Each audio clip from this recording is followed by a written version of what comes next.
The days on Neraya grew warmer, and the twin suns shone brighter as if the world itself was ready for change, yet, beneath the beauty of the glowing gardens and shimmering lakes, tension still brewed. Toma and Ella's secret meetings continued, but they knew their friendship was no longer hidden. The news of their connection had spread throughout both human and Nerion communities, causing both hope and fear. One morning, Toma received a message from the human commander. The tone was serious. Toma, the council is meeting again to discuss the alliance. They want you there. It is time to speak.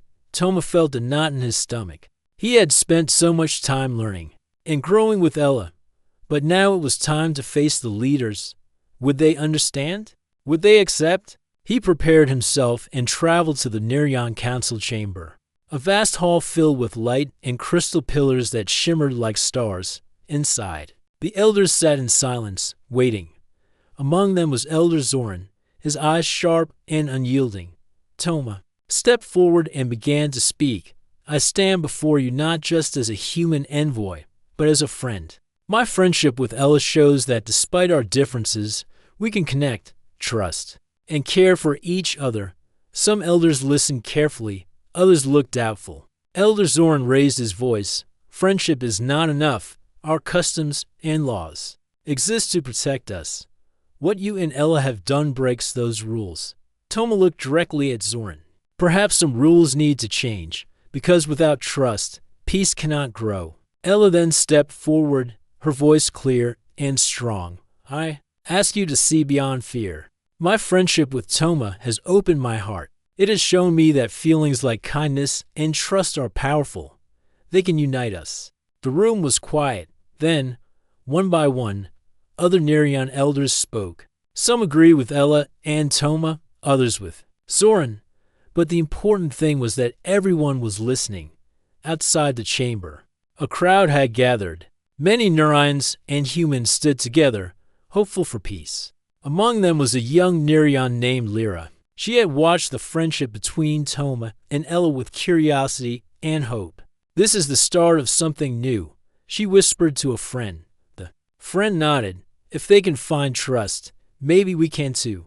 The council's decision was not easy, but after long hours of discussion, a new path was chosen. They agreed to allow closer cooperation between humans and Nerions. With respect for each culture's traditions, Ella and Toma were appointed as ambassadors of this new alliance, symbols of unity. Their friendship had not only survived the storms, but had become a beacon of hope. Back in the gardens of Neraya, Toma and Ella met under the silver trees. Ella smiled. We have crossed a great distance, Toma nodded. And yet, this is only the beginning. They looked at each other, understanding the journey ahead, together. They planted a small tree, a symbol of growth and peace. As the twin suns set and the moons rose, the world seemed full of promise. Toma and Ella knew the future would bring challenges, but they were ready, because sometimes all it takes is a simple question and a brave heart to change the worlds forever. The morning light on Neraya was soft and golden, casting long shadows across the crystal pillars of the council chamber. Today was not just any day, it was the day the new alliance between humans and Nerions would be officially celebrated. Toma stood quietly at the edge of the great hall. His heart was full. The journey from secret meetings to this moment had been long and difficult, but it was a journey worth every step. Ella approached, her silver skin glowing softly in the sunlight. She smiled at him with warmth and confidence. Together, they walked to the center of the chamber where leaders from both worlds awaited.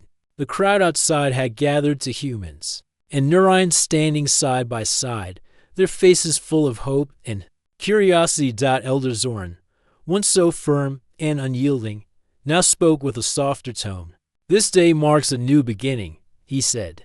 A time when we no longer see only differences, but also share dreams and goals. The human commander nodded. This alliance will help both our worlds grow stronger through friendship, trust, and cooperation. Toma and Ella stood tall, ready to take on the responsibility placed on their shoulders.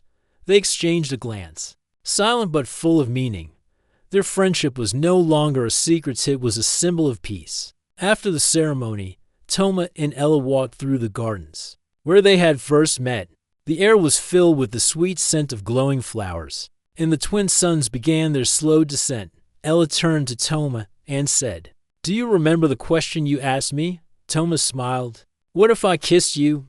Ella laughed softly. Who would have thought such a simple question could change everything? Toma took her hand gently. Sometimes, it is the smallest things that make the biggest difference. News of the alliance spread quickly to other parts of both worlds. Scientists began to share knowledge. Artists exchanged ideas. People traveled between planets to learn and understand. The walls of fear and mistrust slowly crumbled. One evening, Toma received a message from Earth. The president sent congratulations and support. "We believe in the strength of your friendship." The message said, "May guide us all toward a better future." Toma felt proud. He thought of all the moments, small and big, that had led to this point. But Toma also knew the road ahead would not always be easy. Old fears and doubts still lingered. Some would resist change, but he believed in the power of kindness and trust. And he believed that friendship, no matter how simple or small, could build bridges between worlds. Back on Naraya, Ella worked with her people to teach about emotions, trust, hope, and kindness. The Nerion children listened with wide eyes, eager to learn. "Feelings are not weaknesses," Ella told them. "They are gifts that help us connect." The children smiled, planting seeds of a future filled with understanding.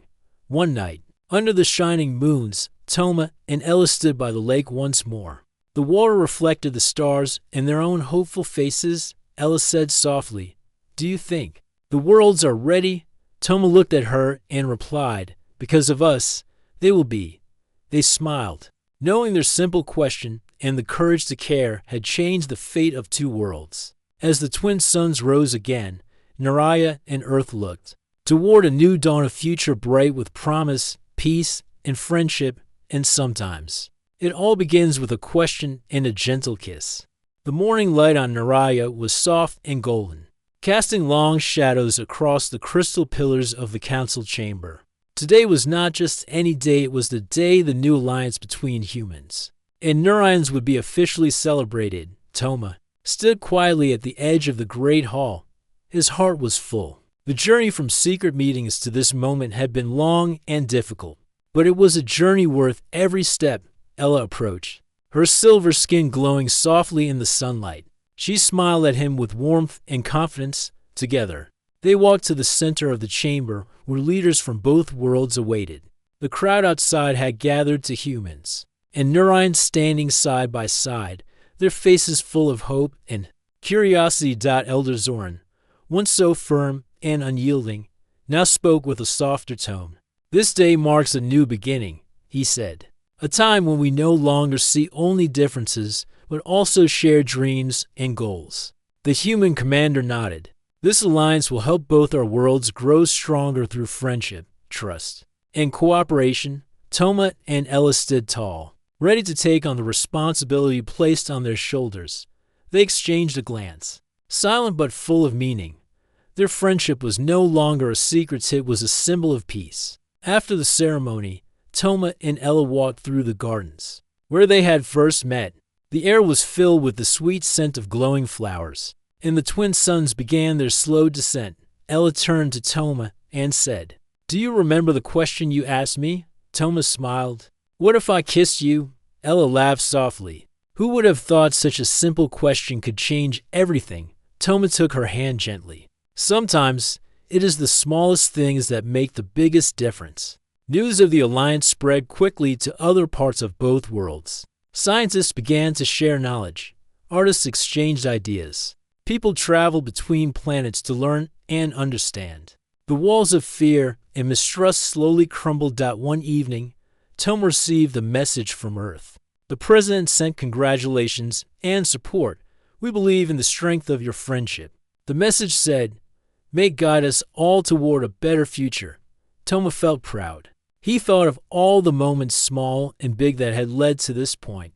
But Toma also knew the road ahead would not always be easy. Old fears and doubts still lingered. Some would resist change, but he believed in the power of kindness and trust. and he believed that friendship, no matter how simple or small, could build bridges between worlds. Back on Naraya, Ella worked with her people to teach about emotions, trust, hope, and kindness. The Nereon children listened with wide eyes, eager to learn. Feelings are not weaknesses, Ella told them. They are gifts that help us connect. The children smiled, planting seeds of a future filled with understanding. One night, under the shining moons, Toma and Ella stood by the lake once more. The water reflected the stars and their own hopeful faces. Ella said softly, "Do you think the worlds are ready?" Toma looked at her and replied, "Because of us, they will be." They smiled, knowing their simple question and the courage to care had changed the fate of two worlds. As the twin suns rose again, Naraya and Earth looked toward a new dawn, a future bright with promise, peace, and friendship, and sometimes it all begins with a question and a gentle kiss. Toma loved the quiet of the forest. Every weekend, he would walk among the tall trees near his home, far from the noise of the small colony where he worked as a mechanic. The forest was his place to think, to relax, and to feel free. But today, something was different. As Toma walked deeper into the woods, he heard a strange humming sound. It was not like any bird or insect he knew.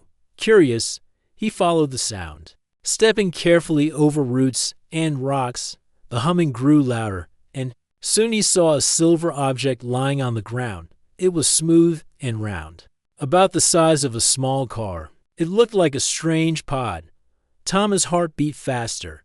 He had never seen anything like it before. Carefully, he moved closer and touched the pod's surface. It was cold and smooth, with strange glowing lines moving slowly across it. Suddenly, the pod's top opened with a soft hiss. Toma jumped back, watching as a tall figure stepped out. The figure was a woman, but not like any woman Toma had ever seen. She wore shiny silver armor that covered her whole body, and her eyes were bright and fierce. Her skin was pale blue, and her hair was a shining white. She looked strong and serious, a warrior. Toma froze, unsure what to do.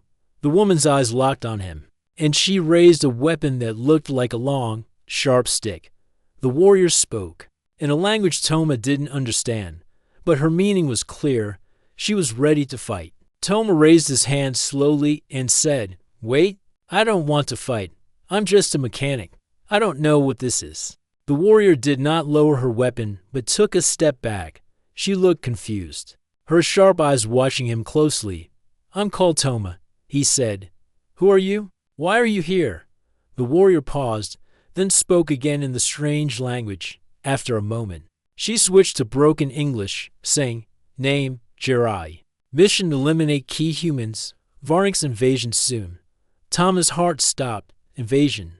What? You're here to kill people?" Jirai nodded, her eyes cold. "Yes, must stop resistance." Toma felt fear, but also something else, curiosity. "Why me? I'm just a mechanic. I'm not important." Jirai scanned him with a small light on her wrist. "You are target. Possible threat." Toma swallowed hard. "I don't want to fight. I want to live peacefully." Jirai's weapon slowly lowered a little. "You are different from others. You do not fight." "No," Toma said honestly. "I believe in peace." Jirai did not speak again. Instead, she looked at him for a long time. Toma could feel the tension in the air, like a tight rope ready to break suddenly. Jirai turned and walked away from him, disappearing into the trees. Toma watched her go, not sure if she was friend or enemy. For hours, Toma stayed near the pod, watching. He wanted to help her understand humans better. When night fell, he made a small fire and sat by it, hoping she would come back. Just as he was about to sleep, he heard a soft sound behind him. It was Jirai. She was sitting quietly, watching the fire. She was not the fierce warrior now, but a tired stranger. Toma smiled gently. "You don't have to be afraid. I won't hurt you." Jirai looked at him. "You are a strange human. You do not fight, but you do not run." Toma nodded. "Sometimes, fighting is not the answer." Jirai thought about this. "In Varnix, we fight to live. Peace is weakness." "Maybe," Toma said.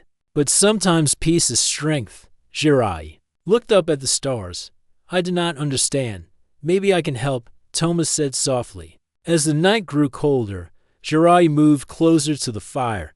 She did not say anything more. For the first time, she allowed herself to feel something new. Hope. Morning light filtered through the tall trees, casting soft shadows over the quiet forest. Toma woke near the small fire where he had fallen asleep. But beside him, Jirai was already awake. She sat silently, her silver armor reflecting the sunlight. Like a mirror, Toma rubbed his eyes and looked at her carefully. She was no longer the fierce alien warrior who had landed in his forest pod. She was just a person, tired, confused, and far from home. Good morning, Toma said gently. You slept well? Jirai nodded, though her eyes looked distant. I did not expect this, peace. Toma smiled. Sometimes, when you stop fighting, you find peace. Jirai looked around, noticing the forest's calm beauty. Birds sang in the trees, and a gentle breeze moved the leaves. It was very different from the harsh world she came from. She stood slowly. I must complete my mission. Toma shook his head. Not here. Not now. Maybe not ever. Jirai frowned. Mission is important. Varniks need Earth. Toma understood what she meant. The Varniks were coming, an alien race that wanted Earth for themselves. But he did not want to be afraid. Maybe we can find another way, he said softly. Jirai looked at him, surprised by his calm. You are not afraid. I'm scared, Toma admitted. But I believe peace is stronger than fear. Jirai did not answer. Instead, she sat down again, watching the forest with thoughtful eyes. For the next hours, Toma showed Jirai his small cabin nearby. It was simple, with tools and machines scattered on tables. He was a mechanic, and his hands were strong from fixing machines, but gentle with people. Jirai studied everything carefully. She touched a wrench, then a small radio. What is this? She asked. Toma smiled. That's a radio. It lets us hear voices from far away. Jirai looked fascinated. Your technology is old. Maybe, Toma said, but it still works. They spent the day together. Toma cooked simple food for both of them, bread, cheese, and fresh fruit from the colony's gardens. Jirai watched him eat but did not try the food. Alien food was different, and she was not sure if Earth food was safe. That evening, Toma played music on an old speaker. It was soft and slow, songs about hope and dreams. Jirai listened quietly. She had never heard music like this before. This is strange, she said. But I like it. Toma smiled. Music helps us feel. Jirai looked at him closely. You are different from others I know. You do not want to fight. You want to understand. Toma nodded. Yes, I believe understanding can stop war. Jirai's eyes grew softer. In Varniks, war is everywhere. We do not know peace. Toma thought for a moment. Maybe you can learn. Jirai did not answer. Instead, she looked out the window at the darkening sky. That night, Toma heard soft breathing beside him. Jirai had not gone back to her pod. She was sleeping on the floor of his cabin, close but not touching.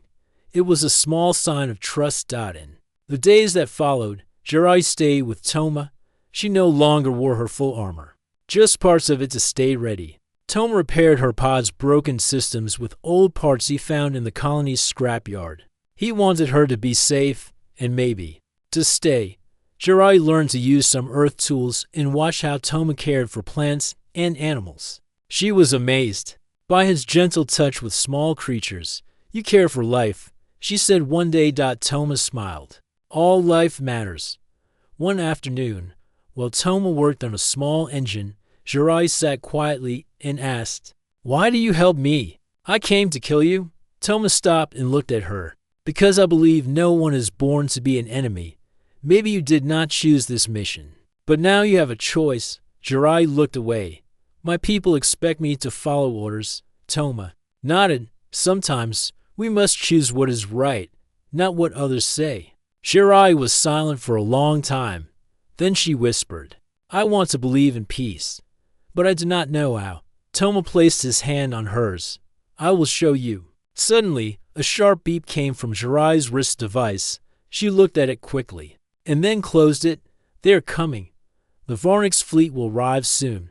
Thomas' heart raced. What will you do? Jirai looked at him, her expression serious. I must finish my mission. But I am not sure. Toma took a deep breath. You don't have to do this alone. Jirai's eyes met his. For the first time, she seemed unsure. Maybe I will stay. That night, they sat by the fire again. The forest was calm, but the future was uncertain. Jirai's world and Tama's world were very different. But here, in the quiet woods, a new path was beginning, a path neither of them expected. The days grew warmer, and the forest around Tama's cabin bloomed with life. Birds sang sweet songs, and the soft rustle of leaves filled the air. Yet, inside the small cabin, tension and curiosity grew between Toma and Jirai. Jirai sat quietly by the window, watching the sunlight dance on the trees. She was no longer the fierce warrior who had arrived in a silver pod. Instead, she was a visitor learning about a world she barely understood. Toma entered the room, carrying a small box, filled with tools and parts. I found some old electronics in the colony, he said, smiling. Maybe we can fix your communicator. Jirai looked at the box with a flicker of interest. Yes, I need to contact my commander. Toma nodded. But maybe you should talk to someone here first to understand us better. Jirai frowned. Understand? Why? Toma sat down across from her. Because I believe that to stop a war, you must first understand the people who live on this land. Jirai's eyes narrowed. I was told humans are violent and cruel. Toma shook his head. Some are. But many are kind. We make mistakes. But we try to build a better world. Jirai stared at him. You believe that? Yes, Toma said. My grandfather told me stories about peace and hope. He believed that even when things seem dark, kindness can bring light. Jirai was silent. She did not know what to say. Her people, the Varniks, valued strength above all. To fight was to live. Peace was seen as weakness. But why? She asked quietly. Why do you believe in kindness? Toma smiled gently.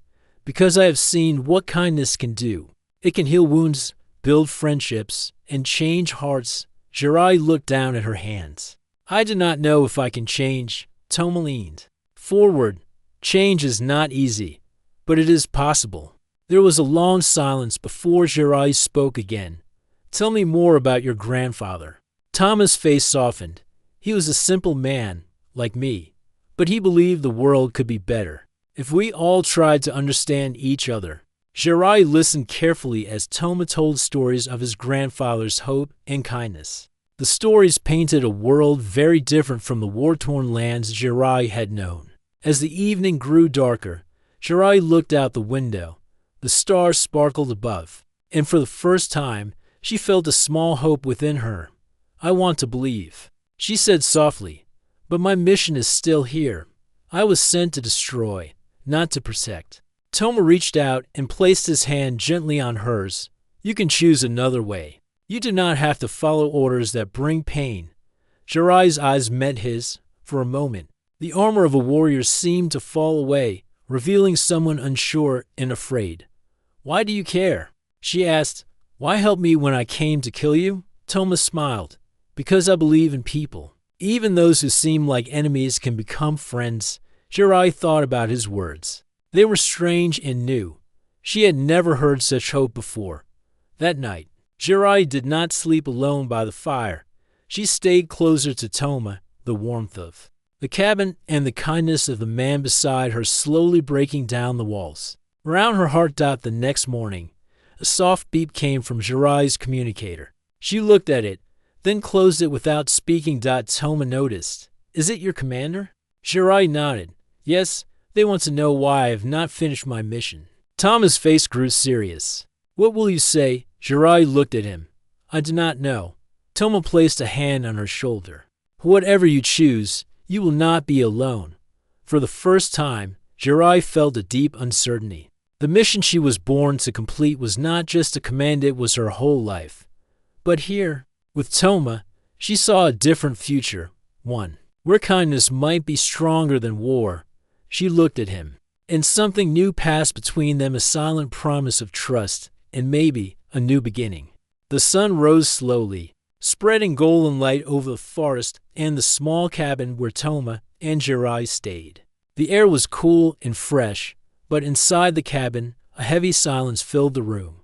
Jirai sat at the wooden table, her hands resting on it as she stared at the small communicator device in front of her. The soft blinking light was a reminder. Her mission was not over. The Varnix fleet was moving closer to Earth. Their invasion was coming soon. Toma entered the room, carrying a small cup of water. He watched her quietly for a moment. "You seem worried," he said softly. Jirai took the cup and nodded. "I must tell you the truth." Toma sat down across from her. "I'm listening." Jirai's voice was low and steady. "The Varnix want to take Earth for their people.